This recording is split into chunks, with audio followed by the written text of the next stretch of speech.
He even asked noted RuneScape developer Mod. I have to shit so bad. Oh, yeah, I'll let you just stare at Mod Ash. You're welcome. I have to shit so badly. I was holding it in for a while, but there's no way I'm getting through, like, the rest of this or the next video before I shit my pants. So I'll be right back.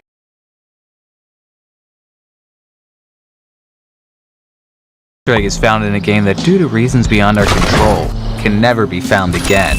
And joining me today is the Easter egg hunter who helped me come up with the idea of this video. Thanks again, James. No problem, Odd. Let's go, James. Started with you on this exciting episode.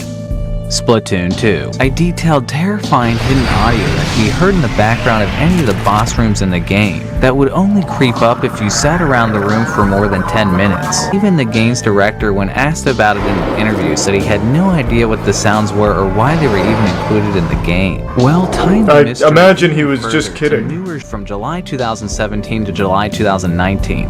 I never played Splatoon. Players stood in front of these statues on the map Museum di Alfonso and waited till the last 30 seconds of the match. They occasionally could hear this totally random little girl. I don't know what that is, blood, but alright.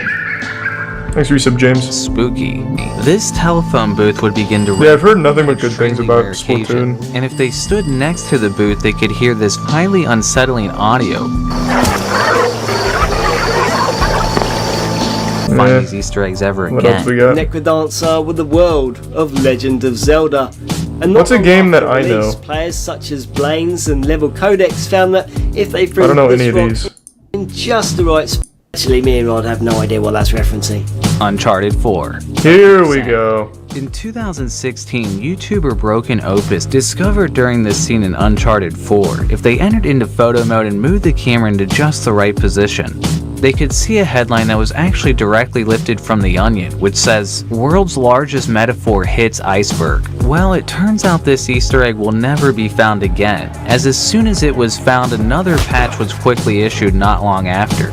As when Broken Opus went to observe the newspaper Easter egg again after the patch, he found the Onion article was now replaced with a new headline that said, "Effects artist jailed for using copyrighted material," which I think that gives us a pretty good clue why we're never gonna find the original Easter egg ever again. Sonic Mania. So did they make the patch just for that?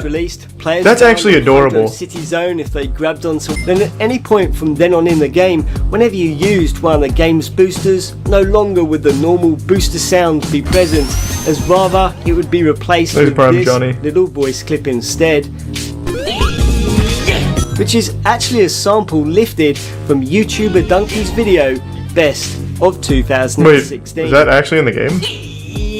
However, once players found this Easter egg, it unfortunately wasn't in the game for very long, as a patch was no fucking way that was actually in the game. The egg that quickly removed it from the game. He can jump off a building, but he can't fucking swim. Have you ever heard of Superman 64? Yeah. Same team here. City of Heroes. Thanks to Sharp77 who shared my favorite game! The comments of my Areas Never Meant to Be Found Part 1 video. As Sharp I wonder if I know this one. He always wondered about in the now defunct online game City of Heroes. Sharp recalled on the map Peregrine Island, if you were to swim way out of the right side of the map and jumped into just the right spot in the invisible wall out in the ocean, you'd find a gap in the wall where you could get yourself far out of bounds, finally coming to a flat earther's dream by falling off the edge of the ocean. Whoa. Swimming out even further, you could eventually find a pair of large boxes suspended high in the air. I never knew about this. The failsafe command /stuck, which teleports you to the nearest door in case you got, well, stuck. You would suddenly teleport inside of the boxes and find yourself in a room that appeared to be the mainframe of the Matrix. A huge contrast to any of the environments in the game. The unfortunate thing is not much was ever understood about this location, as players were instantly banned for simply entering it, highly reminiscent of the Fallout 76 developer room, but this time with much less answers. And the only way the footage you see now is even captured was because 76 it was caught in developer literally room? the game's last moments before the server went down and vanished forever, meaning no one ever got to see what the room's deeper secrets really were, or why the developers were so team made the intent on Matrix room making it so accessible that by no going one to could the ever get arena. into the room. That's so nice. The game was unplugged from the Matrix and ended up completely lost somewhere. I did not know about that. I still play City Heroes on the private servers. Thanks to Hallways My main for the private server being research Cake. submitted through my We have website Cake. oddheader.com. Hallways explained in the Slaps. nearly That game would 20-year-old still be workers incredible running today if it was massively released. multiplayer online game RuneScape. There used to be a long-running rumor about a mysterious area that appeared on the world map for only a few hours. Hallways sure enough Thanks found to that, that Cubs indeed too. for about a day and a half in July 2006. A strange mass of land indeed appeared in some balls in RuneScape Prime for only Trippy. a brief sliver of time. Hallways further research found the area had actually been in the game since September 2004 and was swiftly deleted after its brief debut on the map in 2006. And again, thanks to Hallway's endless curiosity, he even asked noted RuneScape developer Mod. I have to shit so bad. Oh, yeah, I'll let you just stare at Mod Ash. You're welcome. I have to shit so badly. I was holding it in for a while, but there's no way I'm getting through like the rest of this or the next video before I shit my pants. So I'll be right back. Now I can check it out in a minute, Blood. And even Mod had no idea what the environment's purpose was, leaving this as a truly unsolvable discovery considering its origins are now only a distant memory that even those behind the mystery can now barely recall. I just want to play more City Heroes. The only problem with City Heroes is the in-game is a little weak. Like, the in-game is the best part, but it's also very, very easy. Like, I can't recall a single time during any of the raids in City of Heroes where I wiped. There's not, like, a ton of people on the We Have Cake server, though, so it's not like there's a lot of options for me to do. The thing about Cake is it lets you auto to 50 if you want. It's basically just experiencing City of Heroes however you want, so you can just make the most OP shit ever. Which is nice. I prefer it that way to get really experimental with builds. They even have like custom archetypes that they've made themselves, so it's really nice. 2 million Patek, whatever that is. Oh, it's a watch. If you want to tell time like the wealthy, you can drop 20,000 or even 50,000 on a Cartier or Omega. But for super rich watch aficionados, cue the private jet, the king of luxury watchmakers, Patek Philippe. For the first time ever, Patek is allowing an inside look at their top secret watchmaking lab. Wow. This is beyond rare access. We're entering the brain room of Patek. It holds industry secrets and watches worth millions. But we're here to see Patek's masterpiece being built. Price tag, $2.6 million. Whoa! It took 100,000 hours to develop. What? 1,300 parts. Each of the tiny pieces are handmade. You're telling me it took them 4,166 days to make that watch? They would be dead. Whoever was working on this watch would have died, their son would have died, and it would now be their grandson finishing this fucking work. There's no way anyone spent 4,000 days on this. How many years is that? 11 years. No one's spending 11 fucking years making a watch. Nobody. No chance. Combined man hours. No company is investing 11 years into a single watch. 0% chance. No fucking way. So you're telling me 11 years. They invested 11 years of man hours into a watch worth $2.6 million. Assembling them isn't a job. It's a science that required 6 new It was patents. developed, not made in 11 20 years. complications. It's the I most must have missed that complicated then. wristwatch Patek has ever built. They don't even call it a watch. This is a wrist format timekeeping instrument. Its best feature is a face that flips. And super rich watch collectors know this sound. The signature Patek chimes. Rich people are fucking crazy. Oh my fucking god. That's nuts, man. Holy shit. Patek makes Rolex look like Casio watches. Takes months to years to build them, and the most expensive one sold for $30 million. How fucking stupid. Thanks to Resub Greyborn. One day, I really would like to start a company that specializes in exploiting the wealthy. So all of those shitty apartments that look like absolute trash, it's just sterile walls and the art is stupid where it's just like a metal beam for 100 grand. I really think it has to be super easy.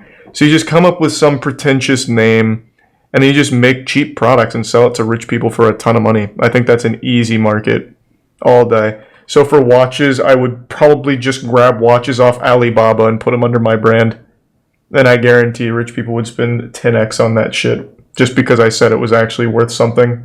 Yeah, you need a reputation, obviously, which is what I'd try and build. And how do you get a reputation? Lying. Pretty much exactly what Damien Hirst did. Damien Hirst is a genius. Unironically, smartest man of all time. He turned zero talent into being the most well-paid artist of all time, making the worst pieces, and he doesn't even make them anymore. He just tells people to put dots on a canvas for him, and then he sells it for them. It's crazy. Unironically a fucking genius. This guy was born to be a loser, but defied fate. He has zero talent, and he is now the most paid artist of all time. Nuts. Fucking nuts. Looked like a box with big and fighting. His signature is polka dots. Oh yeah. And then he just goes into dumpsters and puts all of the trash into art exhibits for millions of dollars. The last one we saw from him was pills. So this one's just cigarettes. Is he the guy that made the invisible air statue? Different guy. I thought maybe nice to go in. Actually fucking genius. What a fucking scam. Very early. It's kind of time. It shows. It makes me sad. It's just so easy. But he got there first. It was just a cabinet. Yeah, that's his art. So like I said, his main thing is polka dots. His polka dots go for millions upon millions. And he literally just makes polka dots. Like it's a canvas of polka dots. That's it. Your grandma probably had this as a wallpaper at some point. He didn't do anything special with polka dots. He just made polka dots. Millions of dollars. It makes me so upset. He makes art look like a joke. Art is a joke. Modern art is literally a fucking joke. Because of people like him. And the guy that sold a statue of nothing. He literally called it nothing for $18,000. It is absolutely a fucking joke. It's money laundering and exploiting super wealthy people. God damn it. I'm so envious of Damien Hirst. He makes me fucking sick. Don't exploit the mega wealthy guys. It's not what I'm saying. I'm just saying that's how he makes his money. It's genius. I want to do that. It's not like my heart's breaking because I spent $10 million on polka dots. You think that matters to them? No. Does it matter to me? Yes. It makes me upset. I could do that. Buy my polka dots instead. I know. It's just about being first. And he already claimed the easiest ones. He sells pills, like pill art. So he just takes pills and puts it on the floor. He sells that. He sells polka dots. He sells empty cabinets. Like, he took all of the easy ones, and it makes me fucking tight. Do the same thing, but with triangles. I don't think it would work for me, though. Because he was lucky he had connections to get into the most prestigious art scams. So he was able to get all of his shit in those big auctions right away, from what I recall. I remember we spent a decent bit of time on Damien Hirst during one of the streams, when I first learned about him. The guy who made the invisible sculpture, I don't know how he pulled that off. He wasn't a well-known artist. Right now, the main scam for art is CryptoPunks. I'm sure you've seen a lot of YouTubers and shit talking about CryptoPunks. That seems to be the new Damien Hirst. It's literally JPEGs that are selling for hundreds of thousands. But now it's too late for NFTs, because now there's too many scams, so now people aren't buying that unless it's CryptoPunks. Yeah, you guys don't know CryptoPunks? Every fucking dumb YouTuber's talking about how they're spending hundreds and thousands of dollars on them now. It's these things. It's just this stupid shit. One of them is being auctioned for, I think it was 150 million right now. Let me see. Oh, this bundle went for 17 million, I guess. How much was it? It was over 100 million. Pipe smoking alien CryptoPunk sells for 7.5 million. Pretty awesome. Someone offered 90 million for a CryptoPunk. See, like, this is the main scam right now. And again, I'm too late. 90 million for this. It's like a fucking Hotline Miami character. It's unlucky. This could have been mine. I could have easily put this as an NFT somewhere. Anyone could have. It's just about being first. And it makes me so upset. It is super stupid. YouTubers are the main ones doing this. So I've seen this a lot. Like, a YouTuber will buy a CryptoPunk and then brag about it, which will inflate the price, and then they'll turn around and sell it for double. It's really smart. Yeah, it's what's hot right now on Twitter. But that's not the most expensive one. The most expensive one was CryptoPunk. Let me see. It was like 8961. There's 10,000 CryptoPunks. And I think 8961 is the, how about this, rarest. Oh, CryptoPunk 7523 is the rarest. Wait, no, that's not it. Is there any benefits from buying an NFT? No, it's more for like if you have a humiliation fetish. Because people just laugh at you. Thanks to the resub, Steven and Yeticus. Yeah, it's crazy, Exotica. Fuck yeah, this shit makes me so upset because it could have easily been me that thought of this. Ugh. And then I wouldn't even have a guilty conscience. If you're dumb enough to spend hundreds of thousands of dollars on this, you absolutely deserve it. I wouldn't lose a wink of sleep. Just a stupid fucking rich asshole that for some reason thought my 30 seconds of work in Microsoft Paint was worth millions. Ugh. Could have easily been there. I don't understand. What the hell do you do with them? You have them on your blockchain. Blockchain's the magic buzzword. Ooh. It's 8348. Why CryptoPunk 8348 would rival a Warhol? This was 6 months ago. This community is probably fucking loaded now. Oh, this is the one though. Wait, this absolutely is the one. Yeah, 171 million. Oh, I guess they deleted the tweet out of embarrassment. Yeah, it's listed for 171 million. Fucking geniuses. Are they all expensive or can I like buy one for $5? I think all of them are six figures. Imagine having 170 million and buying an emote. It's not even that. Can't even be used as an emote. You buy an idea on the blockchain. Oh, it's not sad. I'm just sad that I wasn't there to do it first. It's not all money laundering, unfortunately. I like to use that copium too when talking about NFTs, but it is actually people genuinely believing that they're buying something worthwhile. Crypto still hasn't tanked. I know. Still haven't sold any of my crypto. I'd be elated if NFTs popped off. CryptoPunks led the revolution and pumped all the prices. I'd be very happy. That's great. But I'm still just fucking sad that I wasn't able to exploit these dumb assholes first. Yeah, Doge is the only one I sold because I knew Elon Musk going on Saturday Night Live would be the end of everything there. So I sold that night, right before he went on. 70 cents. Think of something dumber? I don't know, man. I actually couldn't. If you told me to think of the stupidest fucking project and try and sell it, I probably would have come up with this. My brain would immediately default to what's the easiest thing. A JPEG of someone's face, literally 8-bit face. Like, I can't think of anything easier, other than selling nothing, like that artist did for 18 grand. But now I can't do that, because you can only sell nothing once. Make a scam right now. I tried to once. Well, not tried to. I tried to start, like, a Facebook conspiracy theory. It's a lot harder than you think, man. It really is. I don't know how to create a scam, though. I don't know where you'd start, other than, like, OpenSea or something. Have you seen FPS Rush's crazy body transformation? No, I don't think so. Is he like a bodybuilder now? Holy shit, wait. He actually kind of is. What the fuck? Good for him. Wow. What? I don't know how you do that in 11 months. There's definitely got to be some kind of gear involved, but either way, that doesn't discredit the hard work. Good for him. He used TRT. Oh, did he? Oh. Almost deadly punch the NBA wants us to forget. Holy shit. Dude got punched so hard he turned into Mick Foley? My god, that mask is horrifying.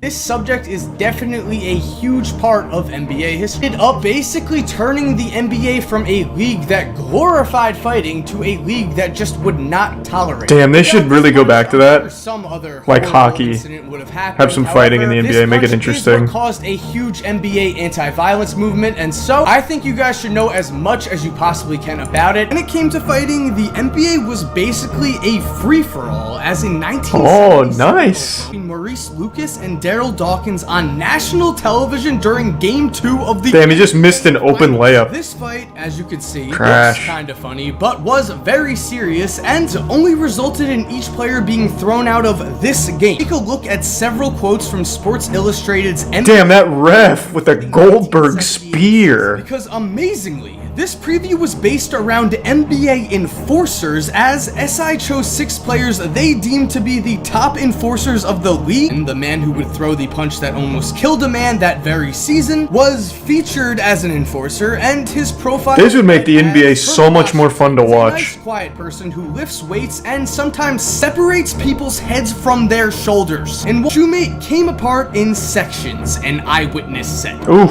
Yeah. Also included in this article Slapped were him. gems such as a profile of Calvin Murphy that said, last November he got angry at Boston's 6'9" Sydney Wicks, leaped to grab a God damn. with it. Moving on, this article What the stated, fuck? former Lakers general manager Pete Newell saying, quote, enforcers are vital. Basketball is not a non-contact sport. You have to have someone out there who loves contact. Yup, in the late 70s, we had NBA players comparing themselves to boxers openly, and this was okay. And while all of It this should be is okay certainly again. crazy, NBA at is this boring point as in the fuck to video, watch it's now. time Give us to talk something. about the actual punch that would change NBA history forever. He already had 19 points and was looking to score more. 19 When the Rockets points, came down with the amateur. rebound, Angeles Laker Kareem Abdul-Jabbar had other plans. As seeing this, Kermit Washington grabbed Kunart's shorts from behind in an attempt to slow him down. This was obviously a dirty move, and Kunart responded with an elbow, and from there, Washington's natural instincts took over. Now looking to fight Kunart, Kermit would throw a first punch that would miss and a second that would connect directly with Kunart's face, due in large part to the fact that Kareem was holding both of Kunart's arms behind his back. Now, Kareem would claim that he was attempting to stop a fight from taking place, and surprisingly, Kunart backs this statement up, so we can only assume Kareem did have good intentions here. Unfortunately, Kareem's— I already know Malice at the Palace. Kunart getting punched in the face, and from there, Kunart's teammate, Rudy Tomjanovich, would jump to action. Now, the second ingredient, of course— God damn it, show me the punch. Fuck, there's so much hype. Holy shit. Lakers assistant coach Jack McKee— This better send him flying into the stands. quote, the greatest punch in the history— Oh my god, just fucking show me the punch. This was not a compliment, it was Fuck. more of a horrible observation. The reason I say this is, as Rudy ran towards Kermit's back, Kermit had no idea what Rudy's plan was. All he knew was that a giant athlete was sprinting at him in full force, and in his words— Oh my god, just show me the punch. Oh, Jesus, stop. Jesus Christ. You learn there that if you're in a fight and someone is coming up from behind you, you swing first and ask questions later. So, sticking with his instincts, Washington would turn around and caught a sprinting Rudy with a punch in the face. And almost instantly after this punch connected, Damn. the crowd would fall silent in Whew. what Houston player Mike Newland called the loudest silence you have ever heard. Immediately, Rudy fell to the ground holding his face— Man, he even got his hands up to block it too, and it went straight through it. Kareem would compare the sound of the punch to someone dropping a melon on a concrete floor, and honestly, the end result of this punch was actually that harmful. As looking up at the ceiling from the ground, a dazed Rudy would actually ask his trainer if the scoreboard had fallen on him. Later, Oh, the impact of this whoa. punch would be scientifically compared to the equivalent of a person being thrown out of a moving car at 50 miles per hour. Everyone Wow. in the arena knew right away that things were very serious. It had resulted in so much damage that spinal fluid was dripping down. Oh my Doctors god.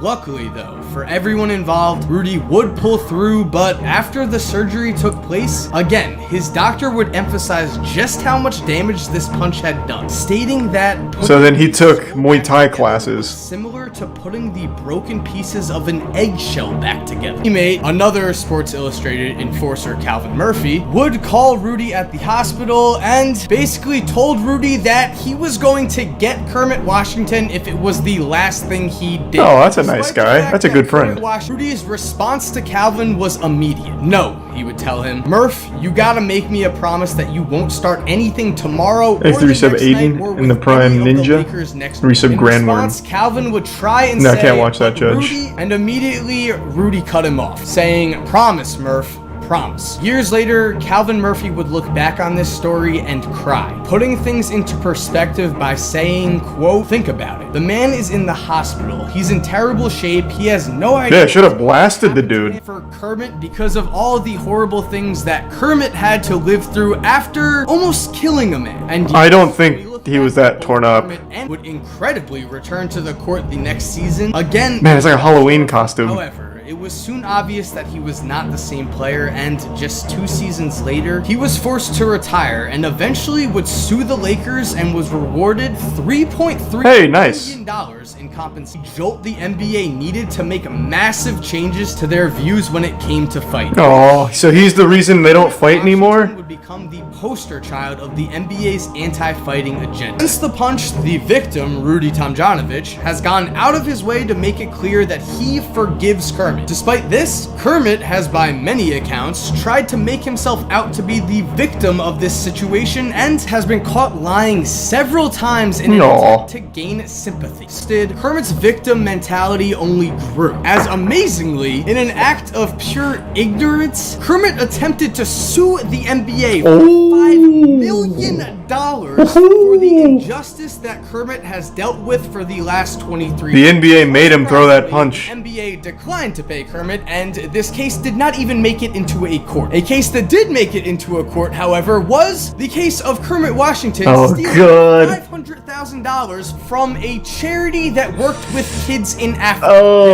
The end of this video and Kermit Washington's story for now is actually that in 2018, the man would be sentenced to 6 years in a federal prison for charity fraud. Wow. And there we have it, guys. Thank you for watching. And I wanted to share. That was interesting. That punch did not disappoint. It was pretty impressive. Rudy's in the Hall of Fame now. For what? Getting his fucking ass blasted? Or was he like a really good player? Well, he was a 4-time All-Star at the time, so yeah, I guess that would make sense. It was very much a cheap shot. Yeah, it wasn't like a wow, this guy's a good fighter. It was wow, this guy's a fucking douchebag. Yeah, I will never have respect for a sucker punch, but goddamn, that was a fucking vicious one. Like this. You're right, I've never seen basketball like this. Holy fuck.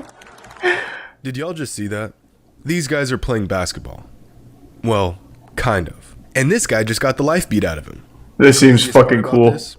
This isn't even a foul. Well, it shouldn't be. It's his fault. Okay, let me watch like a whole match of rug ball. Nice.